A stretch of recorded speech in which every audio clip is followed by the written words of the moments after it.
జై శ్రీమన్నారాయణ. నేను మీ వాణి సత్యాన్ని శ్రీ విష్ణు పరివార్ ఛానల్ నుంచి మాట్లాడుతున్నానండి. Welcome to our channel. జై శ్రీమన్నారాయణ అండి. శివమానస పూజలో 5వ శ్లోకము. ఈ 5వ శ్లోకాన్ని క్షమా ప్రార్థన అని కూడా అంటారు. నేను చదువుతాను.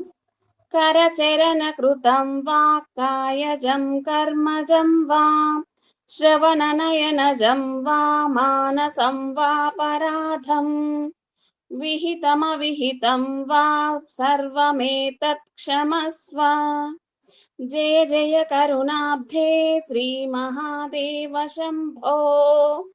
జయ జయ కరుణాబ్ధే శ్రీ మహాదేవ శంభో. చైతన్య గారు పద విభజన చూద్దాము. కరచరణ కృతం వా కరచరణ కృతం వా కాయజం కర్మజం వా కాయజం కర్మజం వా శ్రవణనయనజం వా శ్రవణనయనజం వా మానసం వా పరాధం మానసం వా పరాధం విహితమవిహితం వా విహితమవిహితం వా సర్వమేతత్ క్షమస్వ. సర్వమేతత్ క్షమస్వ. జయ జయ కరుణాబ్ధే జయ జయ కరుణాబ్ధే శ్రీ మహాదేవ శంభో. శ్రీ మహాదేవ శంభో. ఈ చివరి లైన్ ను 2 సార్లు చదవాల్సి ఉంటుంది. జయ జయ కరుణాబ్ధే జయ జయ కరుణాబ్ధే శ్రీ మహాదేవ శంభో. శ్రీ మహాదేవ శంభో.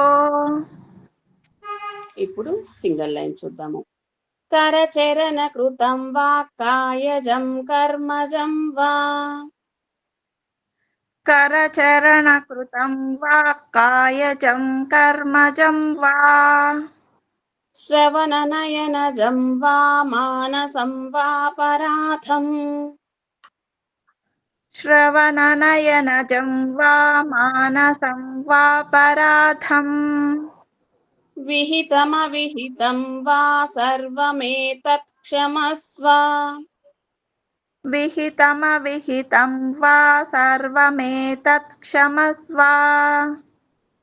జయ జయ కరుణాబ్ధే శ్రీ మహాదేవ శంభో.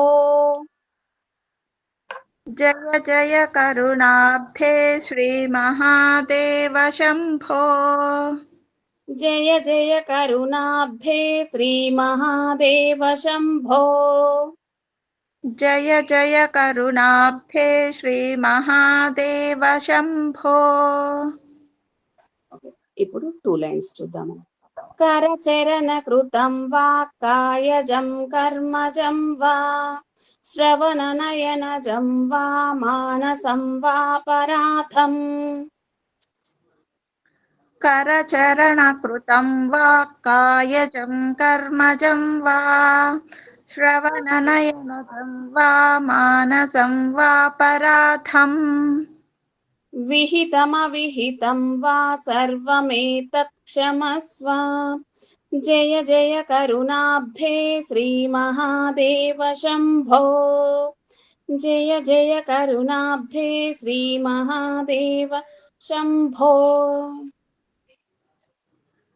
విహితమవిహితం వా సర్వమేతత్ క్షమస్వ.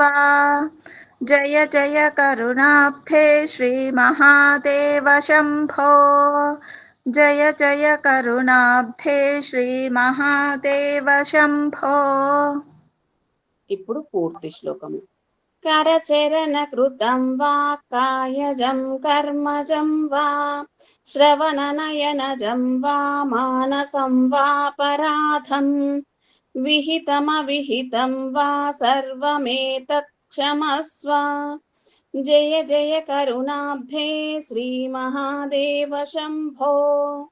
జయ జయ కరుణాబ్ధే శ్రీ మహాదేవ శంభో. ఇది శ్రీ ఆదిశంకరాచార్య కృతం శ్రీ శివమానస పూజా స్తోత్రం సంపూర్ణం. ఈ వీడియో కనుక మీకు నచ్చినట్లయితే కనుక లైక్ చేయండి, షేర్ చేయండి, అలాగే సబ్స్క్రైబ్ చేసుకోండి. మీ లైక్స్ మాకు చాలా ఇంపార్టెంట్ అండి. మీరు అందరూ కూడా లైక్ చేస్తున్నారు. ధన్యవాదాలు. ఉంటాను.